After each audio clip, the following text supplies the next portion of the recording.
আচমকা শিলিগুড়ি থানার ফোনটা বেজে উঠল ক্রিং ক্রিং করে। সকাল সকাল এমন ফোন আসায় মনে কু ডাকল ডিউটি অফিসার রাঘব রায়ের। খানিকটা বিরক্তও হয়ে গেলেন। এই সময় এমন ফোন মোটেও কোনো ভালো কাজের জন্য আসে না।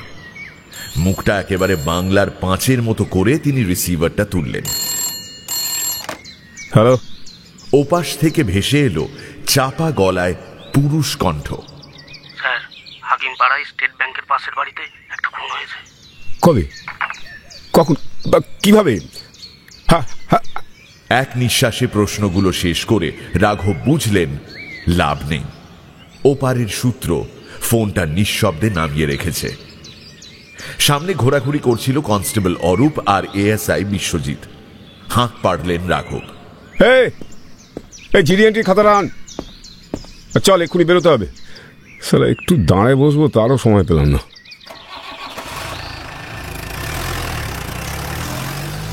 জিপ চলেছে সকালের নরমটা গায়ে মেখে। অরূপ গাড়ি চালাচ্ছে, পেছনে বিশ্বজিৎ। অরূপের পাশে বসে আছেন রাঘব রায়। একটা সিগারেট ধরিয়ে বাইরের দিকে তাকালেন তিনি। চায়ের দোকানগুলো দিনের প্রথম খদ্দেরদের আলসেমি ভাঙাচ্ছে। চায় খবরের কাগজ ডুবিয়ে চলছে খুচরো আড্ডা, আলোচনা। এইরকম একটা সকালে যে মানুষ খুন করতে পারে ভাবাই যায় না। হঠাৎ রাঘবের মনে পড়ল বিয়ের পর মৌসুমীকে নিয়ে মাঝে মাঝেই ভোরবেলা বেরিয়ে পড়তেন। ভোরবেলায় হাওয়াও বড় দিল খোলা হয়ে যায়। মৌসুমী জাপটে ধরতেন রাঘবকে। সদ্য বিবাহিতার দাম্পত্যের গন্ধটা ঘাড়ের কাছে নরম হাওয়ার মতো খেলা করত। কতদিন সেসব আর হয় না। আর গত 2 বছর ধরে জীবনটাই কেমন যেন হয়ে গেছে। ভাবতে ভাবতেই ফোনটা বের করে ডায়াল করেন রাঘব।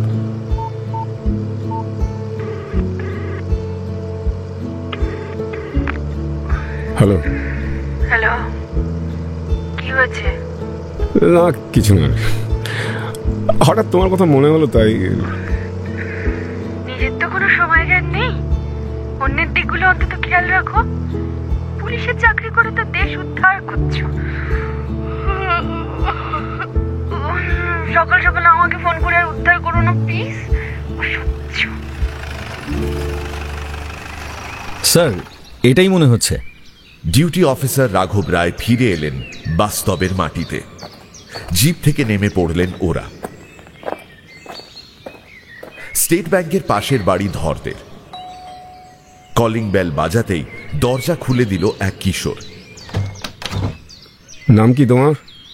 কিশোরটিকে দেখে একবারও মনে হলো না পুলিশ দেখে সে ঘাবড়ে গিয়েছে, বরং শান্ত গলায় বলল, রাজু, আপনারা ভিতরে আসুন। অন্যদিকের তুলনায় এই বাড়িটার অবস্থান একটু অদ্ভুত। পাশে একটা ব্যাংক রয়েছে, তবে আশেপাশে আর কিছু নেই, ফাঁকা ফাঁকা। ঘরে ঢোকার পর একটা বোটকা গন্ধ নাকে এসে লাগলো তিনজনের। বাড়িতে আর কে আছে? আমি একা আছি, বাবা কলকাতায় থাকেন, বেহালায়।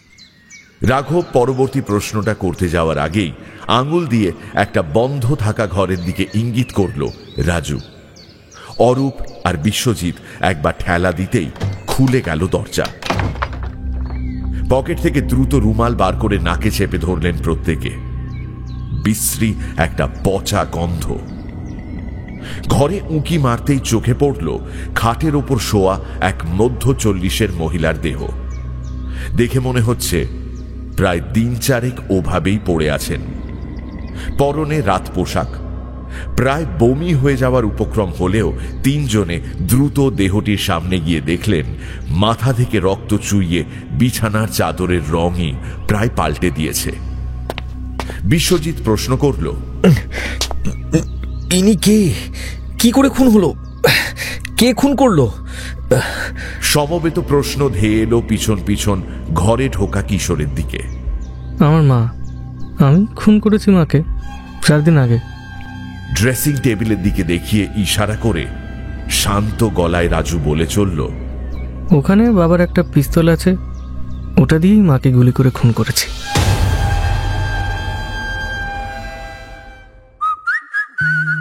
গপ্প মিলে ঠেক, কিছু ভয়, কিছু রহস্য, কিছু হাসি, কিছু প্রেম, এই ঠেকে সবই আছে।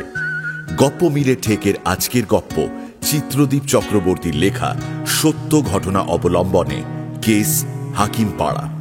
এটি গপ্প মিলে ঠেকের অরিজিনাল গপ্প।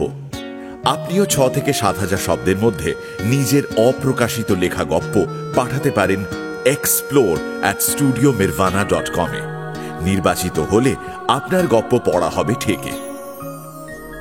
Any digital copy of this content leading to piracy is a crime. এই গল্পের যে কোনো রকম পাইরেসির বিরুদ্ধে উপযুক্ত আইনি ব্যবস্থা নেওয়া হবে। পাইরেসি দণ্ডনীয় অপরাধ। অনুগ্রহ করে পাইরেসি করবেন না, পাইরেসি সাপোর্ট করবেন না। তাহলে শুরু করা যাক। আর কিছু জানার দরকার ছিল না। বাড়তি কর্মী চেয়ে পাঠালেন রাঘব। বডিটা উদ্ধার করে ময়না তদন্তে পাঠানোর পাশাপাশি তল্লাশি করা হলো পাশের আরো 2টি ঘরে। একটা ছোট্ট ঘরে সোফার ওপর ঘুমন্ত এবং বিধ্বস্ত অবস্থায় পাওয়া গেল বছর 10-এর একটি মেয়েকে। এত পুলিশ দেখে ঘাবড়ে গেল সে। শুধু বলতে পারল, আমি মেরেছি মাকে, ওখানে বন্দুক রাখা আছে। রাঘব প্রশ্ন করল রাজুকে, ওকে, আমার বোন মাম্পি। তোমরা দুজন ওখানটায় বসো।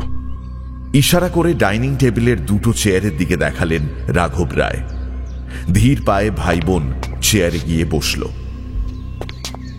ঘর থেকে চাদর, পিস্তল, ল্যাপটপ, 3টি মোবাইল সমেত যাবতীয় নমুনা সংগ্রহ চলছে। ওই দিকটা দেখ, কিছু আছে কিনা।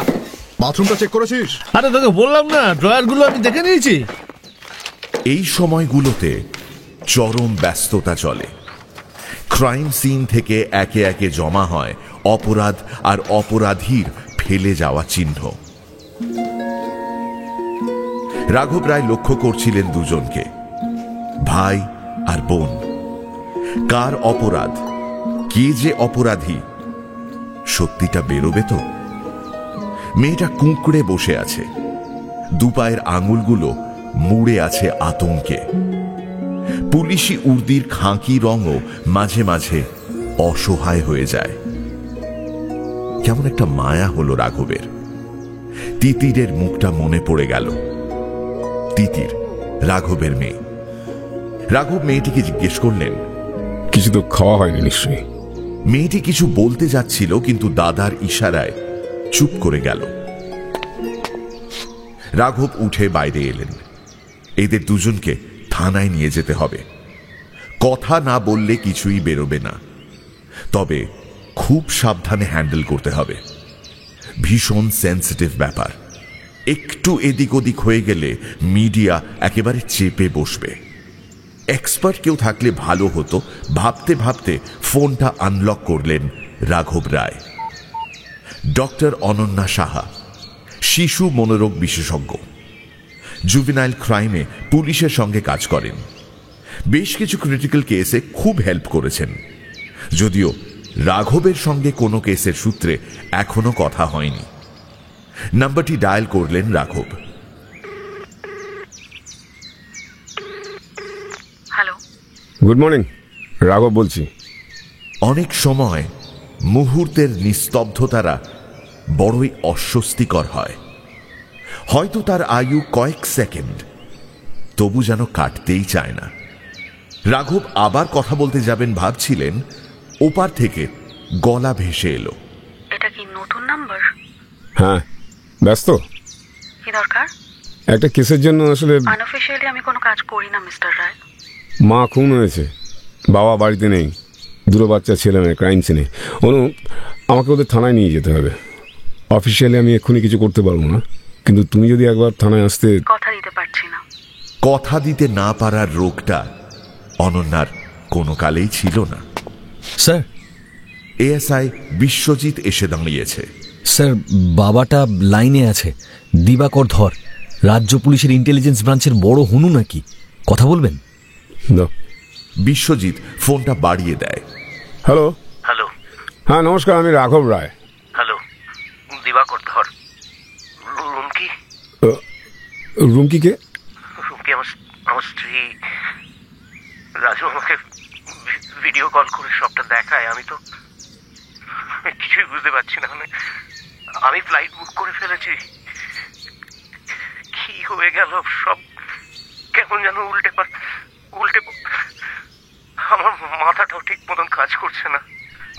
আপনি আপাতত সেফলি আসুন, তারপর বাকি কথা হবে। রাজু আর মাম্পি? ওরা আপাতত থানায় যাচ্ছে, আপনিও এখানেই চলে আসুন। ফোন রেখে দেয় রাঘব। বিশ্বজিৎ জিজ্ঞেস করে, কি বুঝলেন স্যার? জানি না, আপাতত বাচ্চা দুটোকে নিয়ে যাই। বেসিক ইনফরমেশন সবটা আমার চাই, যত তাড়াতাড়ি সম্ভব। আইসির ঘরে ঢুকলেন রাঘব। আইসির কাছে একটা রুটিন রিপোর্টিং করতে হবে। স্যার। ইয়েস, হ্যাঁ বলুন রাঘব বাবু। স্যার, বেসিক ইনফরমেশন যা পেয়েছি, মৃতার নাম রুমকি ধর, গৃহবধূ, বাপের বাড়ি দুর্গাপুরে, বয়স 42, 18 বছর আগে সম্বন্ধ করে বিয়ে হয়েছিল শিলিগুড়ির হাকিমপাড়ার বাসিন্দা কলকাতা পুলিশের কর্মী দিবাকর ধরের সঙ্গে, রাজ্য পুলিশের ডিএসপি। একসময় মাওবাদী প্রভাবিত এলাকায় কাজ করার সূত্রে লাইসেন্সড গান রাখার অনুমতি রয়েছে, তবে সেটা বাড়ির আলমারিতে ছিল। কেসটা কিন্তু সেন্সিটিভ। দিবাকর রাঘব বোয়াল না হলেও একটু সাবধানে খেলবেন। কি মনে হচ্ছে? বাচ্চা দুটোর সঙ্গে কথা বলি, তারপর। ওকে, কিপ মি আপডেটেড। স্যার, আরেকটা কথা ছিল। Doctor Ananya Saha, child psychologist, এই কেসটায় যদি ওনাকে পাওয়া যেত, আমি ওনার সঙ্গে কথা বলেছি, আপনি যদি একবার অফিসিয়ালি একটা মেল, মানে একটু তাড়াতাড়ি হলে ভালো হয় আর কি। করে দিচ্ছি। বেরিয়ে এলেন রাঘব রায়। বেরোতেই চোখে পড়ল সেই দুটো চোখ। কবে কলেজ পেরিয়ে গেছে, তবু ওই চোখ দুটোতে যেন এখনো আটকে আছে সময়। যেন ওই চোখ দুটোর কোনো বয়স হয় না। রাঘব রায় ওয়াশরুমে ঢুকলেন। 38-এও চুলে বেশ পাক ধরেছে। মৌসুমী আগে বলতো চুলে কলপ করার কথা, রাঘবই পাত্তা দেননি। আসলে 2 বছর ধরে যন্ত্রের মতো বেঁচে চলেছেন রাঘব এক একটা দিন। ভাঙা ঝাপসা আয়নাটার সামনে চুলে হাত বুলিয়ে সাদাদের ভিড় যতটা লুকোনো যায় লুকিয়ে নিলেন রাঘব। সামনে এখন কঠিন কাজ। টাইম লাইনে পিছিয়ে গেলে চলবে না। অনন্যার সামনে এসে দাঁড়ালেন রাঘব রায়। অফিসিয়াল মেল আসেনি, তবে ফোন এসে গেছে। যাক, তাহলে তো সমস্যা নেই। প্রথমে রাজু, মানে ছেলেটির সঙ্গে কথা বলবো। রাজু আর মাম্পিকে বসানো হয়েছে দুটো আলাদা ঘরে। সেদিকে যেতে যেতে কেসের বেসিক ডিটেলস অনন্যার সাথে শেয়ার করলেন রাঘব। রাজু বসে আছে চুপ করে। একটা চেয়ার এগিয়ে বসলেন রাঘব, পাশে অনন্যা। কোন ক্লাসে পড়ো তুমি? ক্লাস 10। পড়াশোনা ভালো লাগে? এই প্রশ্নের কোনো উত্তর না দিয়ে রাজু বলল, মাকে আমিই খুন করেছি। বাড়ির আলমারিতে লোডেড পিস্তল রাখা ছিল, ওটা আসলে বাবার। ওই আলমারিটা খোলাই থাকতো।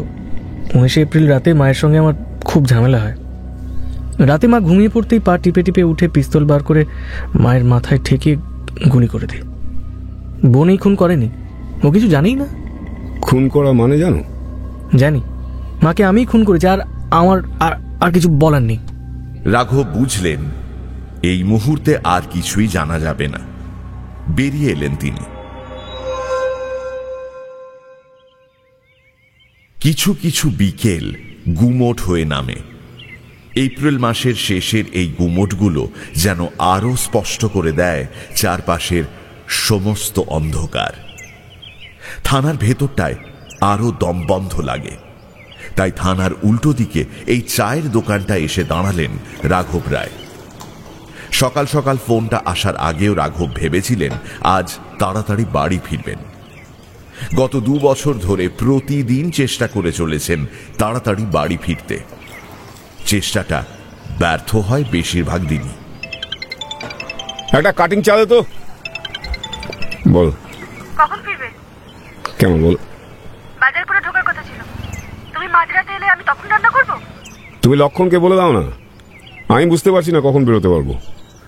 আসলে একটা কেস।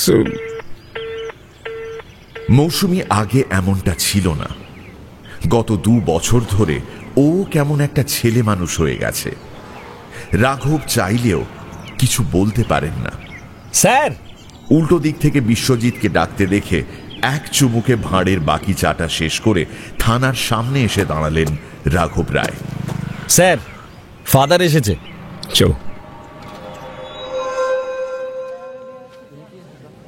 বছর 44-এর বিভ্রান্ত বাবা বসে আছেন মাথায় হাত দিয়ে, চুল উস্কো খুস্কো, যেন এক মুহূর্তে তছনছ হয়ে যাওয়া পৃথিবীর একমাত্র বাসিন্দা তিনি। রাঘবের কেমন যেন মায়া হলো। স্ত্রী না সন্তান, শোক কার জন্য বেশি হয় এই সময়? রাঘবকে দেখে উঠে দাঁড়ালেন দিবাকর। হ্যাঁ, বসুন বসুন দিবাকর বাবু, চা খাবেন? না, ঠিক আছে। ছেলের সঙ্গে দেখা করেছেন? না, আসলে প্রোটোকল বলে একটা ব্যাপার আছে তো, তাই আর কি। আপনি কি জানতে চান বলুন। পদমর্যাদায় দিবাকর রাঘবের চেয়ে খানিকটা উঁচুতে। তারপর এমন একটা পরিস্থিতি, খানিকটা নরম হয়েই প্রশ্ন শুরু করলেন রাঘব। আপনার সঙ্গে তো রুমকি দেবীর সম্বন্ধ করে বিয়ে হয়েছে, তাই না? হয়েছিল। হ্যাঁ, সরি, হয়েছিল। এই বাড়িটা কি আমার পৈতৃক বাড়ি। আমার ভাই বোন কেউ নেই। 10 বছর আগে বাবা মা দুজনেই মারা যান। রুমকি, রাজু, মাম্পি সবাই ওখানেই থাকতো। আপনার আসা যাওয়া? পুলিশের চাকরি, বুঝতেই পারছেন। তবু 2-3 মাস পর পরই আসার চেষ্টা করতাম। রাঘবের মনে হলো সত্যি পুলিশদের ওই চেষ্টাটুকুই বোধহয় পড়ে থাকে।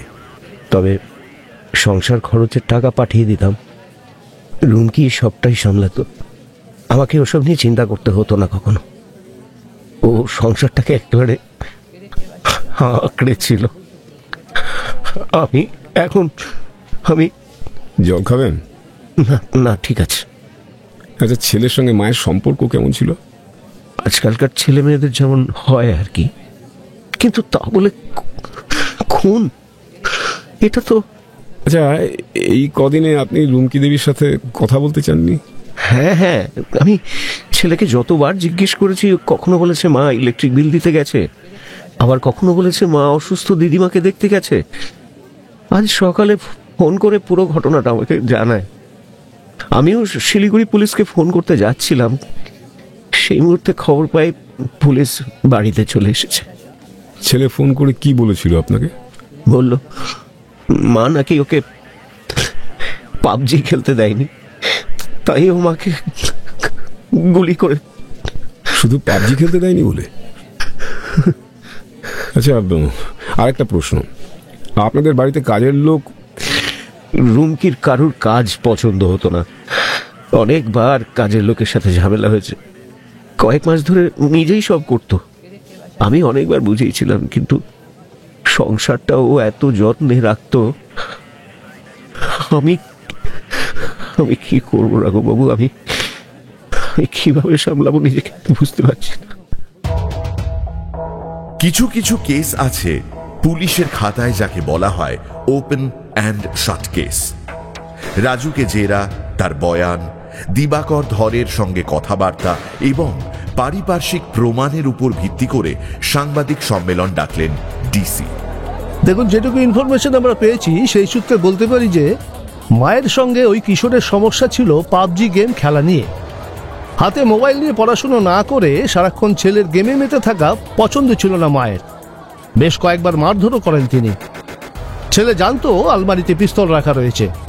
ঘটনার রাতে রাগের চোটে মাকে গুলি করে খুন করে দেয় সে, যা দেখে ভয় পেয়ে যায় তার ছোট বোন। সেই ট্রমা থেকে কিশোরী এখনো বেরিয়ে আসতে পারেনি। ধৃতকে জুভেনাইল আদালতে হাজির করে হোমে পাঠানো হয়েছে। আপাতত এইটুকু ইনফরমেশনই আমি আপনাদের দিতে পারি। পাবজি খেলতে বাধা, আর সেই কারণে মাকে জিজ্ঞেস করলো খবরের কাগজে, টিভি চ্যানেলে ততক্ষণে ছড়িয়ে পড়েছে শিরোনাম। মামলা প্রায় গুটিয়ে আনল পুলিশ। পরের দিন বিকেল রাঘব থানায় ঢুকে ওই মামলা সংক্রান্ত বিভিন্ন নথি পরীক্ষা করছিলেন। আচমকা ফোন এলো ফরেন্সিক এক্সপার্ট ডক্টর বিশ্বাসের কাছ থেকে। মিস্টার রায়, পিস্তলে ফরেন্সিক করতে গিয়ে দেখা গিয়েছে ওটাতে ওই কিশোরের আঙুলের কোনো ছাপই নেই, বরং যে চিহ্নটি ওখানে রয়েছে তা ম্যাচ করছে ছেলেটির বোনের হাতের ছাপের সঙ্গে। দ্রুত আইসির ঘরের দিকে এগিয়ে গেলেন রাঘব। থানার আইসি মিস্টার বিশ্বাস এবং রাঘবের সঙ্গে দীর্ঘ আলোচনায় ঠিক হলো কেসটা যতটা সহজ বলে মনে হচ্ছিল আসলে কিন্তু ততটা সহজ নয়। ফলে রাজু এবং মাম্পিকে ডক্টর অনন্যা সাহার উপস্থিতিতে হোমে গিয়ে জেরা করা হবে। পাশাপাশি আলাদা করে কথা বলার জন্য ডাকা হবে পুলিশ কর্তা দিবাকর ধরকেও। হোমের সামনে দাঁড়িয়েছিলেন রাঘব। ঘড়ি দেখলেন সকাল 10টা। এমনিতে অনন্যা দেরি করে না কখনো, কলেজেও করত না, চুটিয়ে প্রেম করার সময়ও না। দেরি করে ফেলেছিলেন রাঘব ক্ষমা চাইতে। আসলে ভুল বোঝাবুঝির একটা এক্সপায়ারি ডেট থাকে, সেটা পেরিয়ে গেলে শুধু পড়ে থাকে বোঝা, মৃত সম্পর্কের বোঝা। ফাইনাল ব্রেকআপের পর আর রাঘবের সঙ্গে কোনো যোগাযোগ রাখেনি অনন্যা। সরি অনেকটা লেট হয়ে গেল। না না ঠিক আছে। এই হোমগুলো বড় অদ্ভুত। নাম হোম, অথচ বাড়ির কোনো গন্ধই নেই। চারদিকে যেন অপরাধ আর অপরাধ বোধ। রাজুর সঙ্গে আলাদা করে আগে কথা বলবেন রাঘবরা, কিন্তু রাজু নতুন করে আর মুখ খুলতে রাজি নয়। আপনাদের যা বলার তো আগেই বলে দিয়েছি। বেশ ঠিক আছে, কোনো কথা বলতে হবে না। তুমি খাওয়া দাওয়া ঠিক মতো পাচ্ছ তো? হ্যাঁ, ওই বহুদিন ধরে ডিম কারি পাচ্ছি না, ওটাই আমার ফেভারিট খাবার। আমারও। আচ্ছা বেশ, আজ দুপুরেই তোমাকে ডিম কারি দেওয়া হবে, আমি অর্ডার দিয়ে যাচ্ছি। আচ্ছা, মা ডিম কারি বানাতো?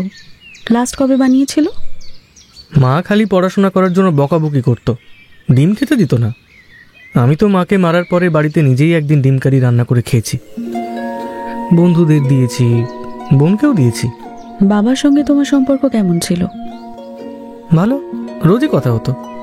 আমাকে যে মা মারে সেটা বাবাকেও বলেছিলাম, কিন্তু তাতে কোনো লাভ হয়নি। কিন্তু মাকে এভাবে মারলে কেন? মোবাইল নিয়ে কিছু করতে দেখলেই মা চেঁচামেচি করতো, কেড়ে নিত, হোয়াটসঅ্যাপ চেক করতো, দেখতো আমি কার কার সঙ্গে যোগাযোগ রাখছি। কেন করবে বলুন তো? কয়েকদিন আগে বাড়ি থেকে 10,000 টাকা চুরি যায়। মা ভাবলো আমি চুরি করেছি, আমাকে প্রচুর মারলো। তখন থেকেই রাগ ছিল। সেদিন রাতেও বোনের সামনে আমাকে থাপ্পড় মেরেছিল, আমার খুব রাগ হয়েছিল। আচ্ছা অন্য কথা বলছি, মায়ের সঙ্গে কাটানো একটা ভালো মোমেন্ট বলো তো। ওসব আমার মনে নেই। আমি মাকে খুন করেছি, আমার আর কিছু বলার নেই। একই কথা বারবার কেন জিজ্ঞেস করছেন বলুন তো? রাজু চেয়ার ছেড়ে উঠে পড়ল। রাঘব কিছু একটা বলতে যাচ্ছিলেন, অনন্যা চোখের ইশারায় বাধা দিলেন। রাজু ঘর থেকে বেরিয়ে যেতেই রাঘব একটু বিরক্ত হয়েই বললেন, একটু দাবরানি দিলেই আর অনেক কিছু বেরিয়ে যেত। ওসব থানায় হয়, এখানে আমার সামনে অন্তত নয়। ওর মেন্টাল স্টেট এখন যা। কিসের মেন্টাল স্টেট? মাকে খুন করেছে সেটা বলতে একবারও আটকাচ্ছে না। তাহলে আমার কি প্রয়োজন? সরি, এভাবে আমি কাজ করতে পারবো না। রাঘব আর কথা বাড়ালেন না। এবার ডেকে আনা হলো মাম্পিকে। নিষ্পাপ শৈশবের আলোটা যেন আতঙ্ক হয়ে জমে আছে মাম্পির চোখে মুখে।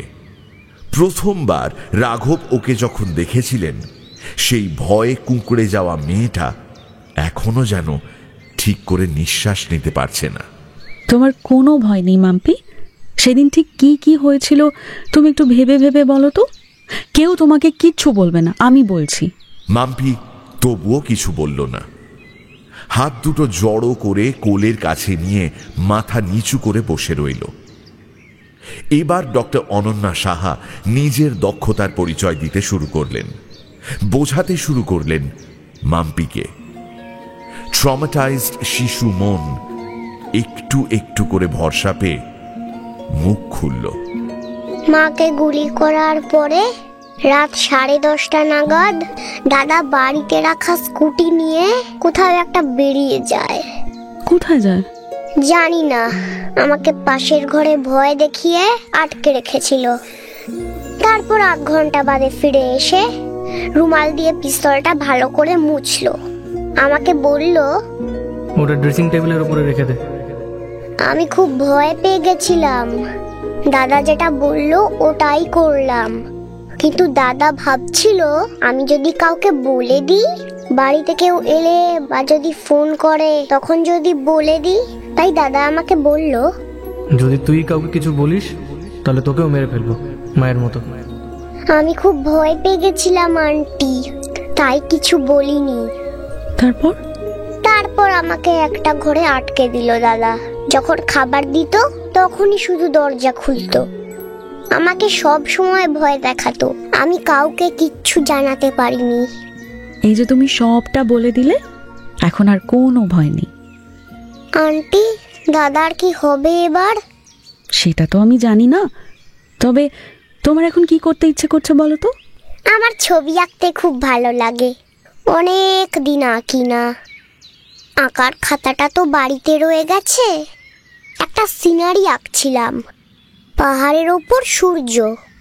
বেশ, আমি ওটা আনানোর ব্যবস্থা করছি, কিন্তু ওটা না আসা পর্যন্ত তোমাকে একটা নতুন খাতা দেব।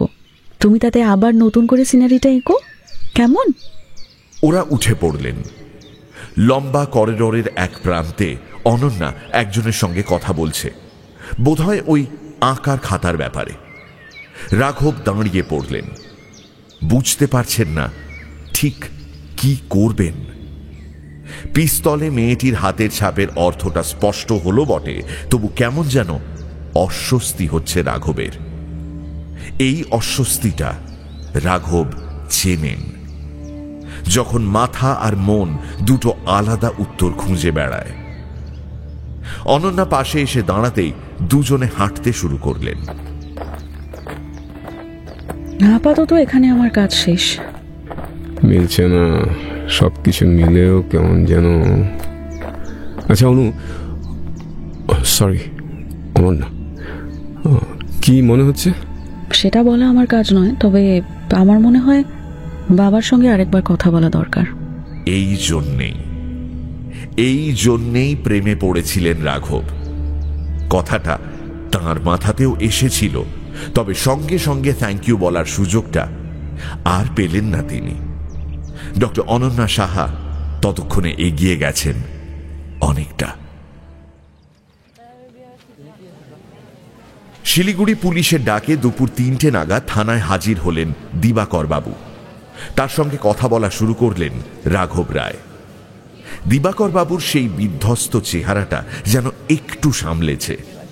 নিজেই গড়গড় করে বলে চললেন পুরো ঘটনা। দেখুন, মায়ের সঙ্গে ছেলের বনিবনা ছিল না, মূলত পড়াশুনো নিয়ে। ওদের মা আমাকে ফোন করে অনেকবার বলতো ছেলে ইদানিং মোবাইল গেমে ব্যস্ত হয়ে পড়েছে, পরীক্ষার রেজাল্ট ভালো হচ্ছে না। আমি বলতাম, বাচ্চা ছেলে, তুমি একটু বুঝিয়ে বলো। আমি বলেছিলাম মা ছেলের ব্যাপার মিটমাট করে নাও নিজেদের মধ্যে, কিন্তু ছেলে যে এরকম একটা কাজ করে ফেলবে এটা আমি। আপনি তো বলছেন ওই দিন সকালে ছেলে আপনাকে ফোন করেছিল। হ্যাঁ, ছেলে আমাকে ভিডিও কল করেছিল। বলল আগের রাতে পাড়ার বিজলি আঙ্কেল, মানে ও বাড়িতে ইলেকট্রিক লাইনের কাজ যে করত, তার সঙ্গে নাকি ওর মায়ের ঝামেলা হয়েছিল কিছু একটা নিয়ে। সেই বিজলি আঙ্কেল আচমকা পকেট থেকে রিভলভার বার করে বিছানায় শুয়ে থাকা মাকে গুলি করে দেয়। বিজলি আঙ্কেলটা কি? ওই যে বললাম, আমার বাড়িতে মাঝে মধ্যে ইলেকট্রিক লাইনে কোনো প্রবলেম হলে ও আসতো। ওর নাম বিজয়, আমাদের পাড়াতেই থাকে। আমি ভেবেছিলাম হয়তো টাকা পয়সার জন্য বিজয়ই খুন করেছে, কিন্তু ভুল ভাঙলো আধ ঘন্টা পর। যখন আমি ছেলেকে ব্যাপারটা নিয়ে টানা প্রশ্ন করতে থাকি, তখন ও বলল, মাকে আমিই খুন করেছি। এরপর ভিডিও কলে গোটা বাড়িটা ঘুরিয়ে ঘুরিয়ে দেখালো। তবে আমি খোঁজ নিয়েছিলাম, এটাও জানতে পারি ঘটনার দিন রাতে ওই ইলেকট্রিশিয়ান সত্যি সত্যিই আমাদের বাড়িতে এসেছিল। বিজয় কিছু করেছে কিনা আমি তো কিছুই বুঝতে পারছি না। বুঝতে পারছিলেন না রাঘব রায়ও। চিন্তায় পড়লেন তিনি। তাহলে কি ওই বিজয়ই খুন করলো? করলেই বা কেন করবে? বিজয়কে খুঁজে বার করতে হবে। বিশ্বজিৎকে কাজে লাগিয়ে দিলেন। এসব ব্যাপারে ছেলেটা খুবই দক্ষ। এই বয়সেই সোর্সের বেশ একটা ভালো ফোর্স তৈরি করেছে ছেলেটা। খোঁজ শুরু হলো সেই বিজলি আঙ্কেলের। তাকে অবশ্য পেতে খুব একটা কসরত করতে হলো না। ডাক পেয়ে সেদিনই থানায় এলো বিজলি আঙ্কেল ওরফে বিজয়। বয়স ওই 33-34 হবে। রোগা লম্বা চেহারা। রাঘবের প্রশ্নের উত্তরে বলতে শুরু করলো বিজয়। আগে হ্যাঁ স্যার, যেদিন সন্ধ্যেবেলায় ঘটনাটা ঘটে সেদিন সন্ধ্যেবেলায় আমি ওদের বাড়িতে গেছিলাম। ওই মাইক্রো ওভেনের কানেকশনটা একটু লুজ হয়ে গেছিল বুঝলেন, সেটা ঠিক করে দিয়েছিলাম। 200 টাকা দিতে গিয়ে রুমকি বৌদি আর খুঁজে পায় না, বলে নাকি টাকাটা যেখানে রেখেছিল সেখানে নাকি নেই। এটা ফালতু ঝামেলা ভাল লাগে বলুন তো? কাজ করব টাকা দেবে। তো যাই হোক, বৌদি অনেক করে রিকোয়েস্ট করলো, বললো 2 দিন পরে এসে নিয়ে যেতে। আমারও একটা কাজ পড়ে গেছিল, তাই আর টাকাটা নেওয়া হয়নি। বিশ্বাস করুন স্যার, মায়েরই বলছি, আমি কিচ্ছু জানি না এই বিষয়ে। রাঘব মনে মনে 2-2 4 করে ফেললেন। তাহলে রাজু যে 10,000 টাকা হারানোর জন্য তাকে মারের কথা বলেছিল, আসল কারণ তাহলে সেটাই। আবার সব হিসেব মিলে গেল। বিজয়কে আটকে রাখার আর কোনো কারণ নেই। বিজয় বেরিয়ে যেতেই থানার বাইরে এসে দাঁড়ালেন রাঘব। স্যার, ফোনটা ফেলে এসেছিলেন, বৌদি ফোন করেছিল। ফোনটা হাতে নিয়ে রাঘব দেখেন মৌসুমীর 2টো মিসড কল, সাথে মেসেজ 5 কেজি আলু, গুঁড়ো সাবান, ঠাকুরের ধূপ। সেই একঘেয়ে দৈনন্দিন। আগে বাড়ি ফিরলে মৌসুমী হাঁ করে থাকত। কি কি হলো থানায়, নতুন কি কি কেস এলো, কোন কেস কতটা এগোলো, সবকিছু না শুনিয়ে ঘুমোতে পারতেন না রাঘব। 11 বছরের দাম্পত্যে তখনও এতটা চিড় ধরেনি। গত 2 বছরে যেন সবটাই ছারখার হয়ে পড়ে আছে শুধু একঘেয়ে দৈনন্দিন অভ্যেস। স্যার, বাড়ি যাবেন না? হ্যাঁ, এবার যাব। কি বুঝছেন স্যার? আপনার কথা মতো রাজুর স্কুলেও তো খোঁজ নিয়েছিলাম। টিচাররা বলল এখনকার বাচ্চারা যেমন হয় দুরন্ত, তবে অবাধ্য নয়। কিছু বোঝানো হলে নাকি সহজে বুঝে যায়। দেখি কাল আরেকবার হোমে গিয়ে ওর সঙ্গে কথা বলবো। তুমি চলো কাল। আচ্ছা স্যার। মাম্পি, দিবাকর এবং বিজয়ের সঙ্গে কথা বলে যেসব তথ্য পাওয়া গিয়েছিল মূলত তার উপর ভিত্তি করেই কথা হবে আজ। ঘড়িতে সকাল 11টা। আজ অনন্যা আর রাঘবের সঙ্গে বিশ্বজিৎও আছে। কথা শুরু হলো। রাজু আজকেও আগের দিনের মতোই স্বাভাবিক। বাড়ি ছেড়ে, বাবাকে ছেড়ে এই নতুন হোমে থাকার কোনো অস্বস্তি সেভাবে নেই ওর চোখে মুখে। অনন্যা প্রথম কথা বলল। কেমন আছো রাজু? এখন ডিম কারি পাচ্ছ তো? হ্যাঁ, পাচ্ছি। এখন প্রায়ই দেয়। আচ্ছা রাজু, তোমার বড় হয়ে কি হতে ইচ্ছে করে? পলিটিশিয়ান। চমকে উঠলেন রাঘব রায়। বড় হয়ে কি হতে চাও? তার উত্তরে এরকম কথা তিনি অনেক দিন শোনেননি।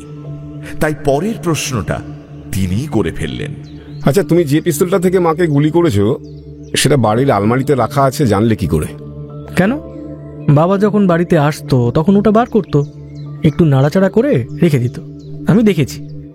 তাই সেদিন যখন রাতে মা মারধর করলো তখন রাগের মাথায় ওটার কথাই প্রথম মনে পড়ল। গুলিটা চালানোর পর অত রক্ত দেখে ভয় পেয়ে গিয়েছিলাম, তাই বাইরের কাউকে বলিনি। মায়ের এক বান্ধবী হোয়াটসঅ্যাপ করেছিল মায়ের ফোনে, ওকে উত্তর দিয়েছিলাম। মাথাটা ধরেছে, পরে ফোন করছে। বাবা ফোন করলে আমি বলতাম হয় মা পুজো করছে, না হলে দিদিমাকে দেখতে গিয়েছে, নয়তো বাথরুমে গিয়েছে, এইসব আর কি। পাবজি খেলতে পারোনি বলে মাকে মেরে ফেলতে ইচ্ছে করলো? হ্যাঁ, মা সব সময় খ্যাচ খ্যাচ করতো। গেম খেলতে বসলে এত চিল্লা তোমার বিরক্ত লাগতো। আচ্ছা, এই একটা জিনিস আর কতবার বলবো বলুন তো? মাকে আমিই খুন করেছি। মাকে যে আর কোনো দিন দেখতে পাবে না সেটা ভেবে কষ্ট হয় না? না। এতটা দৃঢ় আর এতটা কঠিন এই না শব্দটা যে ঘরের দেওয়ালগুলোয় সেটা যেন প্রতিধ্বনিত হতে লাগলো। ক্লাস 10-এর এক কিশোর, জীবনের কতটুকুই বা সে দেখেছে। খাতায় কলমে জীবনের প্রথম বড় পরীক্ষাটাও এখনো দেওয়া হয়নি তার। অনন্যা রাঘবের দিকে তাকালেন। আর কিছু জিজ্ঞাসা নেই। চারজনের বক্তব্য মিলিয়ে দেখে পুলিশ কর্তারা নিশ্চিত হলেন পাবজি গেম এবং টাকা চুরি যাওয়ার ঘটনাই খুনের মূল কারণ এবং ছেলেই খুন করেছে মাকে। ফলে দ্বিতীয় পর্যায়ের ভ্রান্তি কাটিয়ে ফেললেন তারা। পুরো বিষয়টি স্পষ্ট হয়ে গেল তাঁদের কাছে। রাঘবের মনেও অস্বস্তিটা কেটে যাচ্ছে খানিকটা। রাজুই মাকে খুন করেছে, এতে কোনো সন্দেহ নেই। পরের দিন সন্ধে 7টা, সবে নাইট ডিউটি ধরেছেন রাঘব। থানার ল্যান্ডলাইন নাম্বারটা স্বভাব সুলভভাবে বেজে উঠল। ঘটনাচক্রের রিসিভার তুললেন সাব ইন্সপেক্টর রাঘবই। হ্যালো। ওপার থেকে হিস হিসে গলায় একজন বলে উঠলেন, স্যার, ওই গৃহবধূ খুনের তদন্তটা ঠিকমতো হচ্ছে না। ভিতরে অনেক খেলা আছে, সেগুলো ভালো করে দেখুন, অনেক কিছু বেরিয়ে আসবে। রাঘবের বুঝতে সময় লাগলো না এই গলা তাঁর, যিনি প্রথম দিন ওই বাড়িতে মৃতদেহ থাকার খবরটা দিয়েছিলেন। ওপাশের কথা শেষ না হতেই তাই দ্রুত বলে ফেললেন, আপনি কে বলুন তো? ওদের সঙ্গে আপনার সম্পর্ক কি? তাছাড়া খুনটা ভদ্রমহিলার ছেলে করেছে, তাহলে এতে রহস্য কোথায়? স্যার, ওর ছেলে করেছে না ওকে দিয়ে করানো হয়েছে? ভালো করে খোঁজ নিন। আরে বাবা, কে করালো একটা সূত্র তো দিন, তাহলে সেই দিকটা খতিয়ে দেখবো। বা আপনার একটা কন্ট্যাক্ট নাম্বার দিন, যোগাযোগ করে নেবো। ছেলে এবং বাবার সঙ্গে আরো কথা বলুন, সব জানতে পারবেন। পুলিশ পেট থেকে কথা বার করতে পারবে না, এটা হতেই পারে না। রাঘবের বুঝতে অসুবিধে হলো না, লাইন কেটে গিয়েছে। ফোনটা রাখার পরে ফের আইসির ঘরে হন্তদন্ত হয়ে ঢুকে পড়লেন রাঘব। স্যার, আমাদের সমস্ত তদন্তেতেও উঠে এসেছে ছেলে পাবজি খেলতে বাধা পেয়ে মাকে খুন করেছে। আমি নিজে কনফিডেন্ট, কিন্তু একটু আগে থানার ল্যান্ডলাইনে একটা ফোন এলো। একজন দাবি করছে বাবা আর ছেলেকে আরও জেরা করলে নতুন কিছু সামনে আসতে পারে। কি করা উচিত বুঝতে পারছি না। মিডিয়াও বিষয়টা নিয়ে চুপ করে গিয়েছে, আত্মীয় স্বজনরাও কোনো অভিযোগ করছে না। তাহলে ফোনটাকে গুরুত্ব দেবো নাকি ইগনোর করে যাবো ঠিক বুঝে উঠতে পারছি না। আইসি মন দিয়ে সব শুনছিলেন, বললেন, বসুন বসুন, উত্তেজিত হবার যথেষ্ট কারণ রয়েছে। এদিকে বিষয়টা দেখছি সহজ হইয়াও হইল না। শুনছেন গপ্প মিরে ঠেকের আজকের গপ্প, চিত্রদীপ চক্রবর্তীর লেখা, সত্য ঘটনা অবলম্বনে কেস হাকিমপাড়া। এখনো যদি ঠেকে সাবস্ক্রাইব না করে থাকেন তাহলে কিন্তু ঠকবেন। Subscribe to my official channel আর বেল আইকনটি প্রেস করতে ভুলবেন না। পরের দিন ফের হোমে হাজির হলেন রাঘব আর বিশ্বজিৎ। অনন্যাকে আজ ইনফর্ম করেননি রাঘব, খানিকটা ইচ্ছে করেই। রাঘব সরাসরি প্রশ্ন করলেন রাজুকে, দেখো, তুমি আমাদের কাছে সত্যি কথা না বললে সমস্যায় পড়তে পারো, তা তো তুমি জানো। সুতরাং নিজে যদি সারা জীবন জেলে থাকতে না চাও তাহলে বলে ফেলো খুনের আগের রাত থেকে ঠিক কি কি ঘটনা ঘটেছিল। স্যার, আমার বয়স এখন 16। আমি জানি আমাদের দেশের জুভিনাইল আইন অনুযায়ী আমার শাস্তি খুব বেশি হলে 6 মাস হতে পারে। আমি গুগল ঘেটে সব পড়ে নিয়েছি। চমকে উঠলেন রাঘব। এভাবে একটি ছেলে 8 ঘাট বেঁধে মাকে খুন করার পরিকল্পনা করেছে, তা অবিশ্বাস্য। রাঘব বুঝলেন এই ছেলেকে জেরার সময় সোজা আঙুলে ঘি তোলার চেষ্টা করলে তাতে বিশেষ লাভ হবে না। অতএব প্রয়োগ করতে হবে পুলিশি কায়দা। মুখটা বজ্র কঠিন করে রাজুর মুখের দিকে তাকিয়ে চিবোতে চিবোতে রাঘব বললেন, শোনো, তুমি বয়সে অনেক ছোট, বাকি জীবনটা পড়ে রয়েছে তোমার জন্য। যদি সত্যিটা না বলো তাহলে তুমি তো বটেই, তোমার বাবাকেও জেলে কাটাতে হবে সারা জীবন। সুতরাং ঠিক কি কি হয়েছিল গল্পের মতো বলে ফেলো। অব্যর্থ কাজ করল সেই টোটকা। বাবার কেন জেল হবে? হবে, যাতে না হয় সেটা তোমার হাতে। সেদিন রাতে তোমাদের বাড়িতে বিজলি আঙ্কেল এসেছিল, এটা তুমি আগে বলনি কেন? চুপ করে থেকো না রাজু, বলে ফেলো। ওই দিন রাতে বিজলি আঙ্কেল আমাদের বাড়ি এসেছিল। মাইক্রোওয়েভ ঠিক করার পরে মা আলমারিতে রাখা টাকা দিতে গিয়ে দেখতে পায় সেখানে 10,000 টাকা নেই। কোনো কথা না শুনে আমাকে সবার সামনে চড়থাপ্পড় মারতে শুরু করলো। পাশেই বোন দাঁড়িয়েছিল। আমার তাতে আরও রাগ হয়। আসলে টাকাটা মা হয়তো তাড়াহুড়ে অন্য কোথাও রেখেছিল, কিন্তু আমার ওপর সন্দেহ থেকেই মারতে থাকে। এটা একদিনের বিষয় না, মাঝে মধ্যে এরকম করতো আমার ওপর। তখনই ঠিক করে ফেলি অনেক হয়েছে, আর নয়। এবার হয় এসপার নয় ওসপার। তারপর রাতে মা আর বোন একই বিছানায় শুয়েছিল। আমি পা টিপে টিপে উঠে আলমারি থেকে বাবার পিস্তলটা বার করি, তারপর মায়ের মাথার সামনে গিয়ে গুলি করি। ঘুমন্ত মা মুখ দিয়ে কোনো আওয়াজই বের করতে পারেনি। বোন পুরো বিষয়টা জেনে গিয়েছিল। আমি প্রথমে ওকে ভয় দেখাই, কাউকে কিছু বললে তোকেও গুলি করে দেবো। ওকে পাশের ঘরে আটকে রাখি। তারপর মায়ের স্কুটিটা নিয়ে বিজলি আঙ্কেলের বাড়ি পর্যন্ত গিয়েছিলাম, তারপর ফিরে আসি। প্রথম রাত্রে নিজের ঘরে ল্যাপটপে নানা রকম সিনেমা দেখে কাটাই। পরের দিন রান্না করে বোনকে খেতে দিয়ে তারপর বন্ধুদের সঙ্গে ক্রিকেট খেলতে যাই। ফিরে এসে একবার ওই ঘরে উকি দিয়ে তারপর স্নান করে খেয়ে আবার ল্যাপটপ খুলে বসি। মায়ের ফোনটা? ওটা আমার কাছেই রেখে দিয়েছিলাম। এরই মধ্যে মায়ের এক বান্ধবী হোয়াটসঅ্যাপ করে, আমি পাল্টা জবাব দিই শরীর ভালো নেই, পরে যোগাযোগ করে নেব। ফলে তিনি আর যোগাযোগ করেননি। বাবাও মাকে ফোন করেছিল, সে সময় বাবাকেও ওই ফোন ধরে মিথ্যে কথা বলি। খুনের দ্বিতীয় দিন থেকেই দেহ থেকে আস্তে আস্তে ওই পচা গন্ধ বেরোতে শুরু করে। সেটা যাতে বাইরে না ছড়িয়ে পড়ে সেজন্য রোজ রুম ফ্রেশনার স্প্রে করতে থাকি। গন্ধ তাতেও কমেনি। বডিটা নিয়ে কী করব ভাবতে ভাবতে বাবাকে ভিডিও কল করে বসি। বাবা বলেছিল সারা বাড়ির ছবি ঘুরে ঘুরে দেখাতে। আপনাদের কে খবর দিয়েছে আমি জানি না। ওই কদিন কি খেয়েছিলে? রোজই নিজে রান্না করতাম।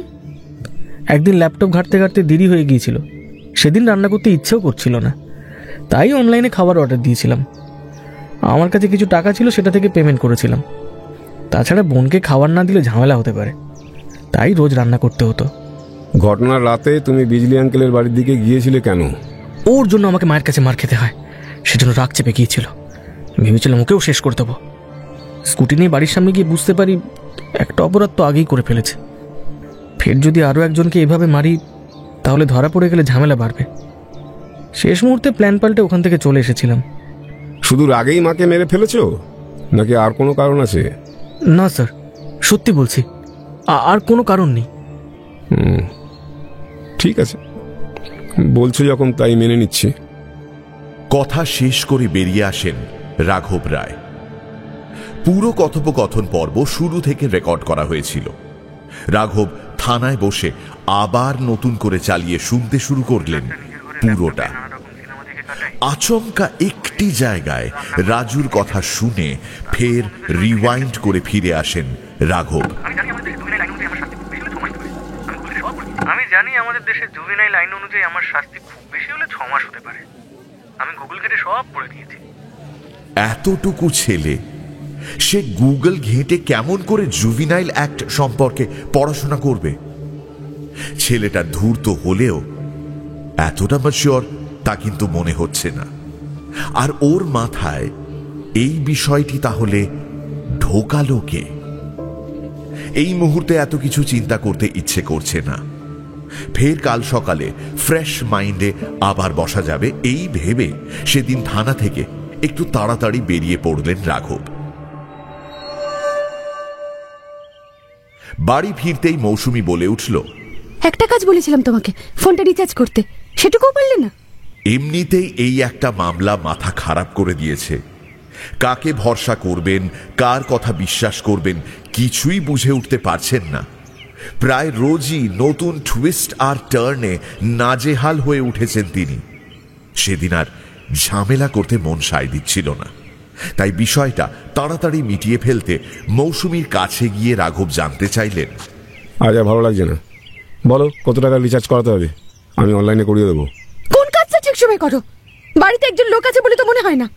মাছওয়ালা লক্ষণটা না থাকলে বাজার করা, অন্যান্য কাজের জিনিস কিনে আনা কিছুই করা হতো না। আমি তো মাঝে মাঝে বুঝি না তোমাকে বিয়ে করেছি না লক্ষণকে। ওই একটা লোক সারাদিন আমার খোঁজটা নেয়। মাথার ভেতরে কেমন একটা অদ্ভুত সংকেত গেল রাঘবের। আসলে গত কয়েকদিন ধরে যতই চেষ্টা করুন না কেন খুনের ঘটনাটা থেকে কিছুতেই বেরিয়ে আসতে পারছেন না তিনি। কোথায় যেন পাড়ার আপাত নিরীহ লক্ষণ নামটার মধ্যেই তিনি খুঁজে পেলেন বিজলি আঙ্কেলের একটা যোগসূত্র। তাহলে কি এই দুটো চরিত্র কোথাও মিলেমিশে এক হয়ে গিয়েছে? মনে একটা হালকা সান্ত্বনা আনার চেষ্টা করলেন রাঘব। দিবাকর পরিবারের থেকে কয়েকশো কিলোমিটার দূরে থেকে কার্যত বিচ্ছিন্ন হয়ে গিয়েছেন। অদ্ভুত পরিস্থিতিটা দ্রুত কাটাতে রাঘব মৌসুমীর সামনেই ফোন করলেন থানার সামনের মোবাইলের দোকানের কর্মী রঘুকে। শোন, তোকে ম্যাডামের নম্বর পাঠাচ্ছি, একবারে 1000 টাকার একটা রিচার্জ এক্ষুনি করে দিতে হবে। কাল দুপুরে থানাতে এসে টাকাটা নিয়ে যাবি। মিনিট 5 মধ্যে কাজটা হয়ে যেতেই হাত পা ধুয়ে পাশের ঘরে গিয়ে বিপির বোতলটা খুলে গ্লাসে ঢেলে ফেললেন রাঘব। কৌটোতে একটু বাদাম রাখা আছে, সেটা দিয়ে আজ রাতের কাজটা চলে যাবে। ভাবতে ভাবতে চোখটা চলে গেল একটা ছবির দিকে, রাঘব, মৌসুমী আর তিতিরের ছবি।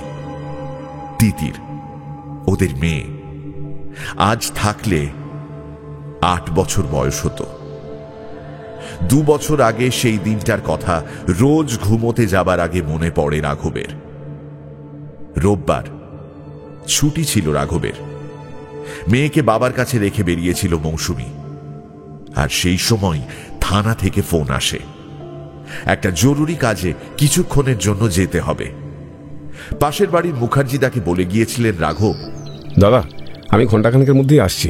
তিতির রইল, ওর মা একটু বেরিয়েছে, আমি চলে আসছি তাড়াতাড়ি। আপনি একটু তিতিরের কাছে থাকবেন? মুখার্জিদা হাত নেড়েছিলেন। মেয়ের মাথায় চুমু খেয়ে রাঘব বলেছিলেন, তুমি একটু খেলা করো, আমি এক্ষুনি চলে আসবো। তোমার জন্য চকলেট নিয়ে আসবো, কেমন? মেয়ে তখন মায়ের ওড়না নিয়ে খেলতে ব্যস্ত। থানায় পৌঁছে কাজটা সারতে সারতে ঘন্টা 1.5 লেগেছিল। বেরোতে যাবেন তখনই এসেছিল মৌসুমীর ফোনটা। মেয়েটাকে তুমি মেরে ফেললে? হ্যাঁ, তো তোমার ভাষায় রেখে গেছিলাম। আমি বলেছিলাম না ফিরে আসবো তাড়াতাড়ি, মেয়েটাকে একটু দেখে রাখতে। হ্যাঁ, আমি তো তোমার কাছে কিছু চাই না, আর তুমি আমার মেয়েটাকে একটু দেখতে পারলে না? মেরে ফেললে তুমি মেয়েটাকে? হ্যাঁ,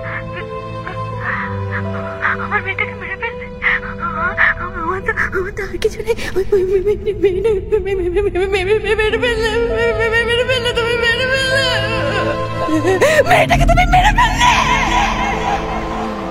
বাড়ি থেকে থানা বড় জোর 8 ঘন্টা। তবু সেদিন ওই 30 মিনিটটাই জীবনের সবচেয়ে বড় দূরত্ব মনে হয়েছিল রাঘবের। মুখার্জিবাবু তিতিরের কাছেই ছিলেন। হঠাৎ বৌদি ডাকায় বাড়ি গিয়েছিলেন, আর সেই ফাঁকে তিতির খেলতে খেলতে মায়ের ওড়নাটা পেঁচিয়ে ফেলেছিল নিজের গলায়। শ্বাসরুদ্ধ হয়ে মৃত্যু হয় ছোট্ট তিতিরের। আবার মদ গিলতে বসেছ? মৌসুমীর কথায় চমক ভাঙে রাঘবের। মাথাটা কাজ করছে না। কখন কাজ করে? সেদিনও করেনি। মেয়েটাকে তোমার কাছে রেখে গেছিলাম, আর তুমি... প্লিজ মৌসুমী, তিতির আমারও মেয়ে। তাই বুঝি? মেয়ের জন্মদিন আসছে, মনে আছে? নাকি মাথা কাজ করছে না বলে সেটাও মনে নেই? মৌসুমী বেরিয়ে গেল। গ্লাসে আর একটা পেগ ঢাললেন রাঘব। সন্তান হারানোর চেয়ে বড় আঘাত পৃথিবীর বুকে আর কিছু আছে কিনা রাঘব জানেন না। এই আঘাতের ক্ষত রাতের অন্ধকারেও দিনের আলোর মতো স্পষ্ট।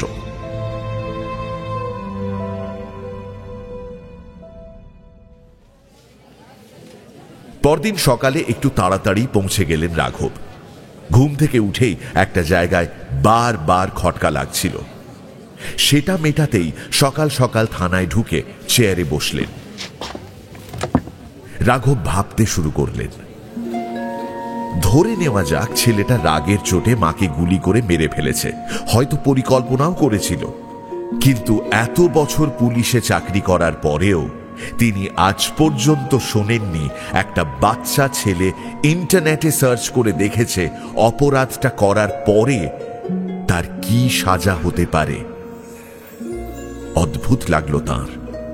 পুরো ঘটনাটা নিজের মনের মধ্যে রিওয়াইন্ড করা শুরু করলেন একেবারে প্রথম থেকে।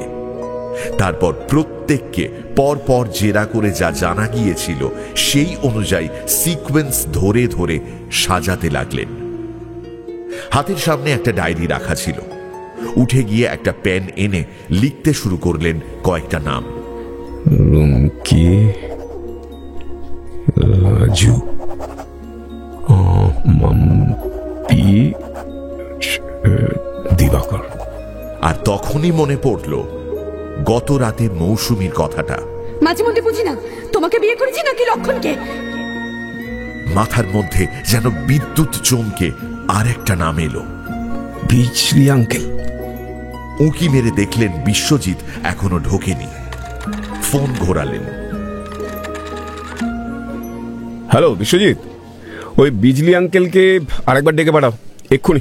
ওকে স্যার, আমিও ভাবছিলাম আপনাকে বলবো, ওই মালটার ব্যাপারে আপনাকে রিপোর্ট দেওয়ার আছে। বিজয় বসে আছে ঘরে, কাচের গ্লাসে চা নিয়ে ঢুকলেন রাঘব। বায়োডাটা দে। কি স্যার? কতদূর পড়াশুনো, কি কি কাজ করিস বলতে শুরু কর। স্যার স্যার আমি কিছু জানি না স্যার, মায়েরই বলছি। স্যার ওই হাই সেকেন্ডারি পর্যন্ত কোনো মতে পড়েছিলাম, তারপরে বাপটা আর টানতে পারেনি। পিন্টুদার ইলেকট্রনিক্সের দোকানে ঢুকে পড়েছিলাম। আপনি পিন্টুদাকে জিজ্ঞেস করবেন স্যার, আমার হাতের কাজ কেমন একবার জিজ্ঞেস করে দেখবেন, সবাই আমার নাম করে স্যার। তারপর দোকান ছাড়লি কেন? ওই সাবির আইডিয়াটা দিয়েছিল স্যার, সত্যি বলছি। বলেছিল তোর হাতের কাজ এত ভালো, সব জানিস, বাড়ি বাড়ি গিয়ে কাজ করছিস না কেন? সেই থেকে বাড়িতে বাড়িতে কাজ করি। আপনি তো জানেন স্যার, এইসব লাইনে কাজবাজ জানলে ভাতের অভাব হয় না। এই এলাকার সব বাড়ির ইলেকট্রিক্যাল লাইন আমার চেনা স্যার, কারো কিছু হলেই আমাকে ডাকতো। এই কাজ করতে করতেই তো ওই রাজুদের বাড়িতে বৌদি ডাকলো একদিন, তারপর থেকে ইলেকট্রিকের কিছু প্রবলেম হলে যেতাম। মায়েরই বলছি স্যার, আমি কিছু করিনি। শোন, তোর কথা আমি অনেক শুনেছি, আর এই কেসটার কথা তো তুই শুনেছিস। আমি প্রচণ্ড ঘেটে আছি, যা যা জানতে চাইব স্পষ্ট বলবি। অযথা তোকে চড় থাপ্পড় দিতে আমারও ভালো লাগবে না। তাছাড়া তুই তো ক্রিমিনাল নোস, তাই না? আমারও বিশ্বাস তুই কোনো কিছুর সঙ্গে যুক্ত নোস। ফলে সাফ সাফ বলে দিলে দুজনেরই সময় বেঁচে যাবে। স্যার স্যার আমি কিছু জানি না স্যার, সত্যি বলছি। তবে হ্যাঁ, ওই যা বললাম আপনাকে, কাজের জন্য ডাকলে ওই বাড়িতে যেতাম। যেদিন রাতে বৌদি মার্ডার হলো সেদিন আমি গেছিলাম। আপনাকে তো আগেই বলেছি, আমার আর কোনো লেনাদেনা ছিল না স্যার। না ব্রাদার, এত সংক্ষিপ্ত ভাষণ দিলে চলবে না। ভদ্রলোক দূরে থাকতেন, বাড়িতে 5 মাস খাটার জন্য তো লোক দরকার। ছেলেটাও ছোট, ফলে তুমি ওদের বাড়িতে নিয়মিত যেতে, বাজার টাজার করে দিতে। সেই খবর আমার কানে যে এসে গিয়েছে, সেই সূত্রে একটু ইন্টু হওয়া অস্বাভাবিক কিছু নয়, তাই না? কি যে বলেন স্যার, দরকারে কাউকে সাহায্য করলে সম্পর্ক তৈরি হয়ে যায় নাকি? এসব ফালতু কথা স্যার। শোন, পুলিশে চাকরি করতে করতে 5কে 4 আর 4কে 6 কিভাবে বানাতে হয় তা আমি জানি। এলাকার 4-5 জন আমাকে বলেছিল তুই ওই বাড়িতে প্রায় গিয়ে গল্প করতি। ফলে ওই রসের গল্পে কি কি কথা হতো এবার চট করে বলে ফেলো। নাহলে পদে 2 লাখ দিয়ে ঢুকিয়ে দিলে এই বাজারে জামিন তো পাবি না। কত মাস ভিতরে থাকতে হবে তা বুঝে নে। এটা কিন্তু মার্ডার কেস। হ্যাঁ, প্রায় মিনিট 10 চুপ করে বসে রইল বিজয়। তারপর বলা শুরু করলো। স্যার বিশ্বাস করুন স্যার, আমার কোনো ব্যাপার ছিল না। আমি শুধু একটা কথা বলতে পারি, আপনি ওনার হাজব্যান্ডের সঙ্গে একবার কথা বলুন, তাহলে অনেক কিছু জানতে পারবেন। ছেলেটা এই কাজ করেছে বলে আমারও বিশ্বাস হয়নি। ভদ্রলোক পুলিশে চাকরি করেন, ফলে অনেক ঘাতখোঁজ জানেন। শালা আমাকে জ্ঞান দিচ্ছিস? তুই যা জানিস সেটা শুধু বল। স্যার শুনুন না স্যার, ভদ্রলোক নিজের বউকে সন্দেহের চোখে দেখতেন, একদম ভরসা করতেন না। বৌদি আমাকে একবার বলেছিলেন দাদার নাকি কি একটা সম্পর্ক রয়েছে কলকাতায়, শুধু মাসে মাসে টাকা পাঠিয়ে এই খালাস। ছেলের সঙ্গে বাবার সম্পর্ক ভালো ছিল না খুব একটা। ঠিক আছে, সব খোঁজ নিচ্ছি, কিন্তু যদি দেখি মিথ্যা কথা বলে চালাকির চেষ্টা করেছিস তাহলে বুঝতেই পারছিস তোর কি হবে। এক নিঃশ্বাসে কথাগুলো বলে রাঘব ইঙ্গিতে বুঝিয়ে দিলেন বিজয় আপাতত বাড়ি ফিরে যেতে পারে। জল হয়ে গেছে।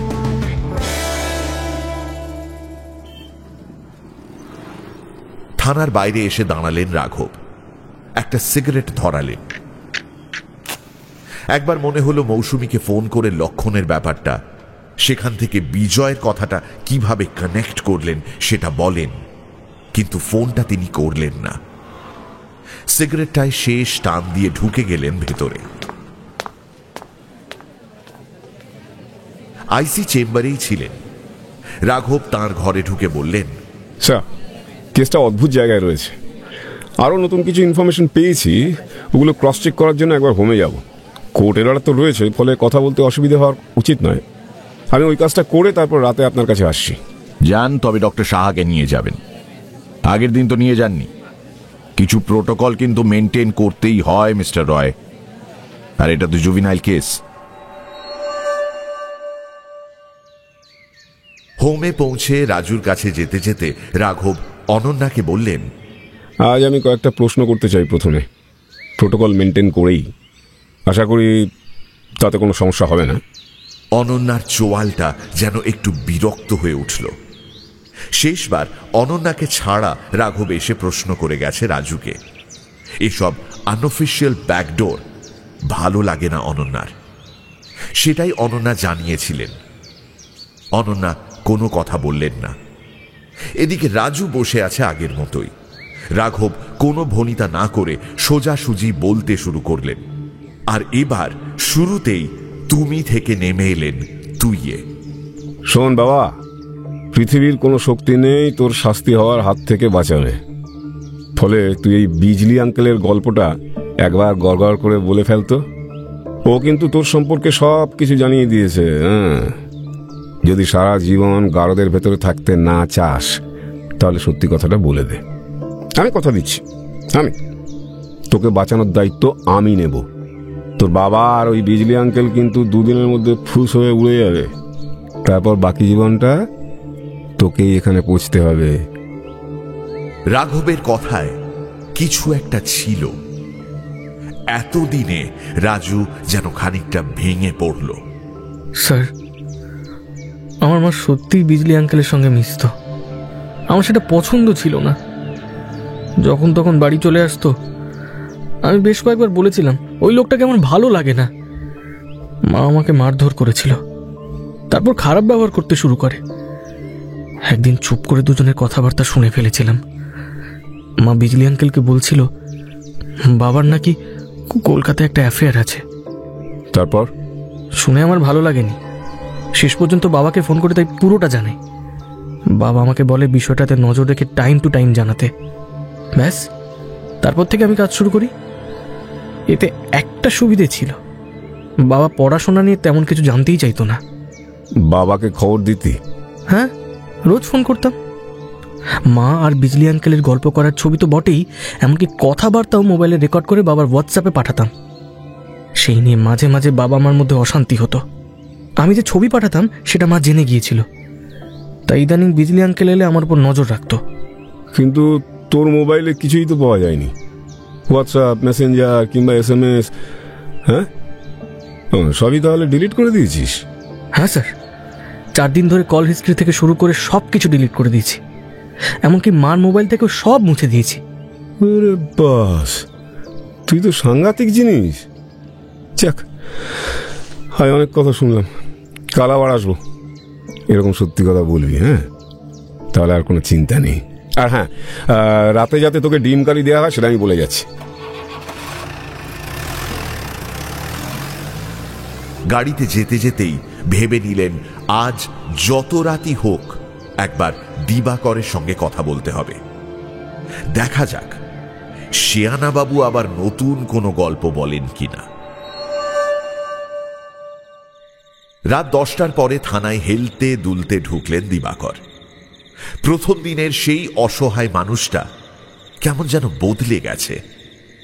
দেখেই মেজাজটা খিচড়ে গেল রাঘবের, কিন্তু মাথা ঠান্ডা রেখে কাজ করতে হবে, কারণ পদমর্যাদায় দিবাকর তার থেকে ওপরে। স্যার, আপনি আগে যা বলেছেন তাতে তো বোঝা যাচ্ছে আপনার ছেলে খুনটা করেছে, কিন্তু আপনার আর কারো প্রতি সন্দেহ আছে? এই যেমন ধরুন বিজয়। কেন বলুন তো?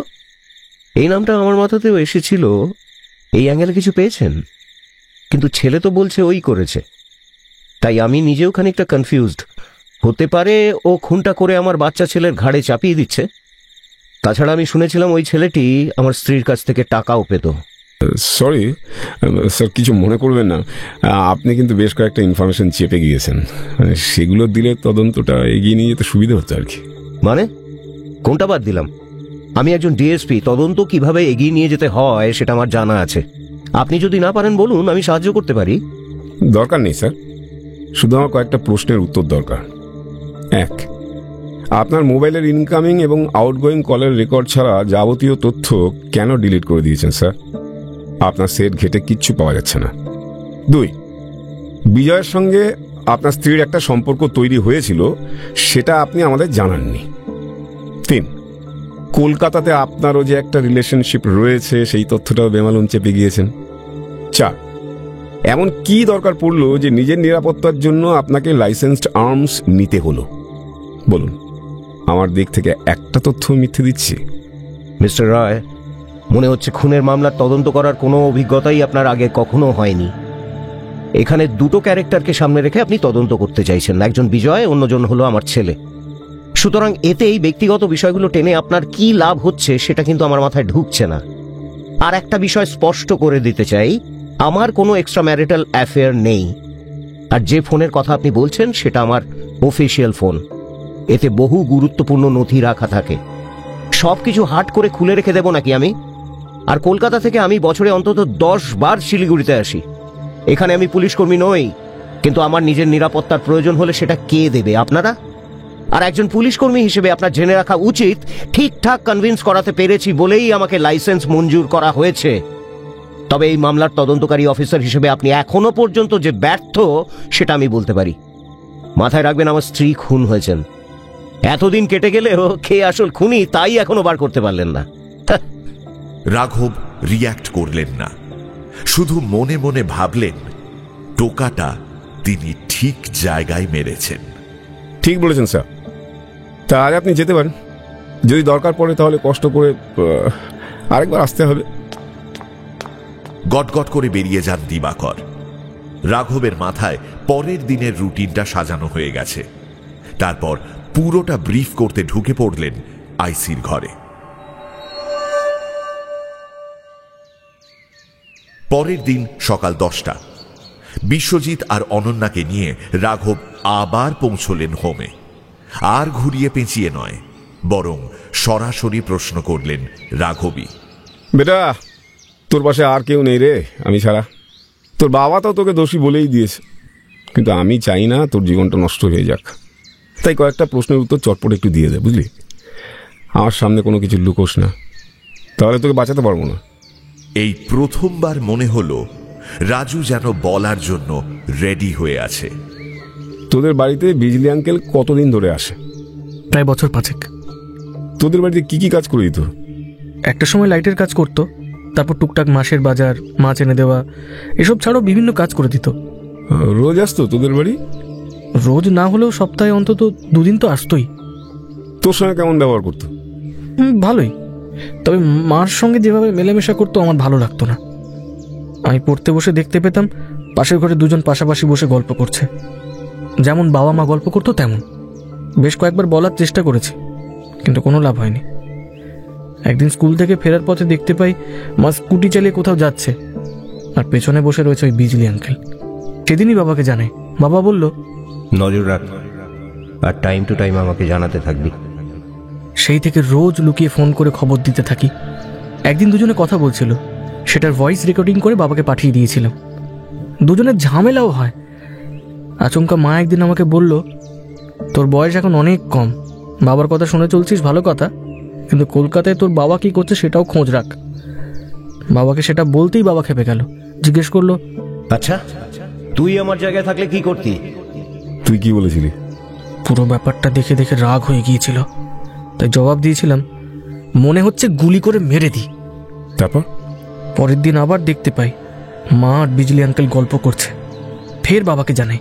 বাবা বলল, আমারও মনে হচ্ছে বাড়িতে গিয়ে আলমারি থেকে বন্দুকটা বার করে গুলি করে মেরে দিই, কিন্তু কি করব বল? পুলিশে চাকরি করি, কেউ খুন করলে তাকে কায়দা করে বাঁচানোর কৌশল আমি জানি। আর আমি যদি খুন করি তাহলে সরাসরি ফাঁসি হয়ে যাবে, সংসারটা ভেসে যাবে। রাজু, তোদের বড় হবার খরচই বা জোগাবে কে? রোজ এই বিষয়টা নিয়ে তোদের মধ্যে কথা হতো? হ্যাঁ, রোজ সারাদিনে অন্তত 8 ঘন্টা কথা হতো আমাদের। বাবা মাস 4 আগে একবার বাড়িতে এসেছিল, তখন আলমারি থেকে পিস্তলটা বের করেছিল ওই পরিষ্কার করার জন্য। সব গুলি বের করে আমার হাতে দিয়ে বলেছিল, এই দেখ কেমন করে চালাতে হয়। আমি ঠিকমতো ধরতে পারছিলাম না। বাবা আমাকে হাতে ধরে শেখালো। বাবাই শিখিয়ে দিয়েছিল কাকে পয়েন্ট ব্ল্যাঙ্ক রেঞ্জ বলে, একজনের মাথার কতটা কাছে গিয়ে গুলি করলে তেমন আওয়াজ হবে না।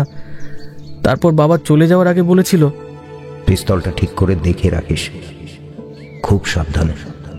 আমি ওটা আলমারিতে ভরে রেখে দিয়েছিলাম। তারপর স্যার, মা আর বিজলি আঙ্কেল দুজনেই জানতো আমি বাবাকে সব খবর দিই। ফলে আমার উপর মায়ের অত্যাচার যেন বেড়েই চলেছিল। একদিন খেপে গিয়ে বাবাকে বললাম, যদি বিজলি আঙ্কেলকে চুপচাপ গুলি করে দিই তাহলে কেমন হয়? বাবা বলেছিল, তাহলে তোকে আমি বাঁচাতে পারবো না, কারণ তোর মা তোকেই ফাঁসিয়ে দেবে, আর বিজলি আঙ্কেলের বউ এবং বাড়ির লোকেরাও তখন ছাড়বে না। অন্য কিছু ভাব। এরপরেই আমি সিদ্ধান্ত নিয়ে নিয়েছিলাম মাকে খুন করলে বাবা ঠিক আমাকে বাঁচিয়ে দেবে। আমি তো মাকে খুন করে প্রথমে বাবাকেই ফোন করেছিলাম।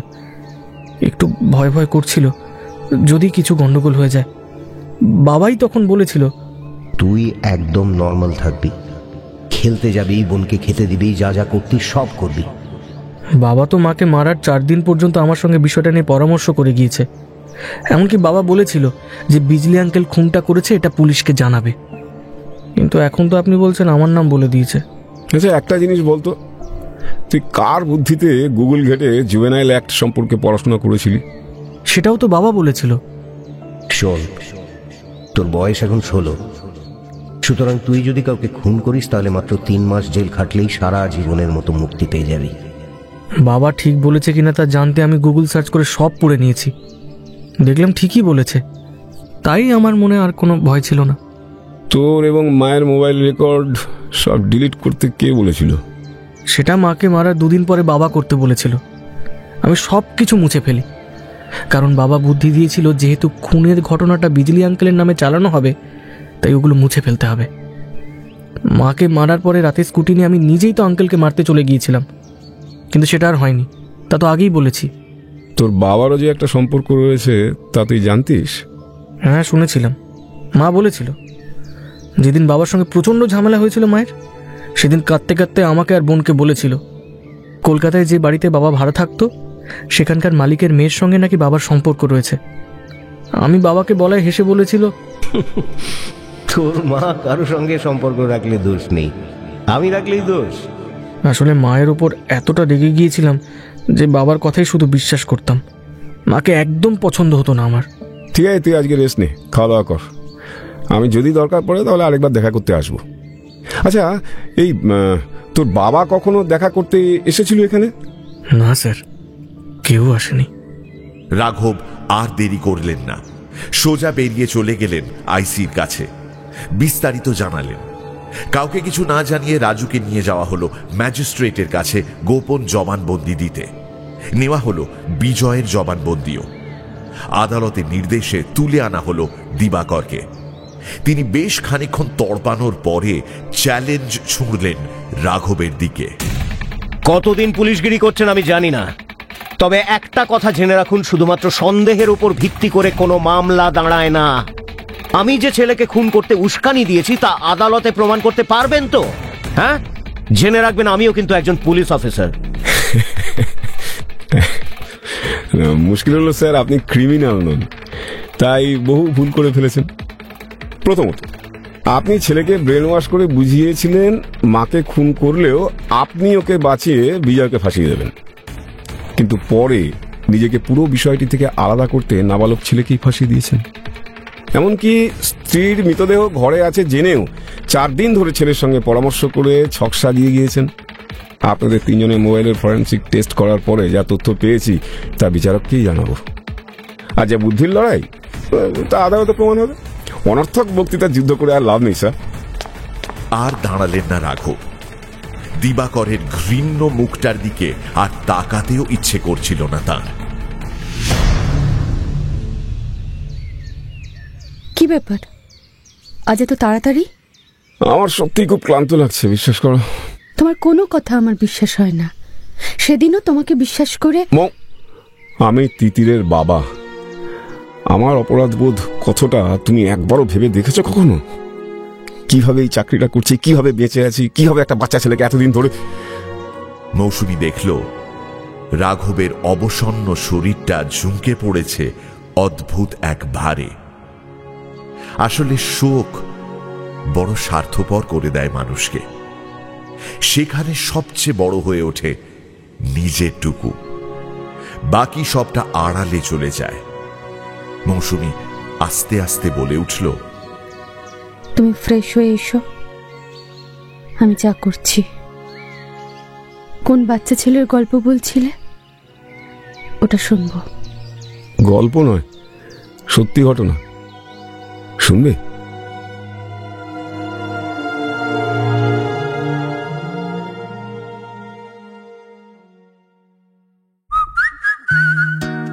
এখনকার মতো গপ্প মিলে ঠেকের সময় শেষ।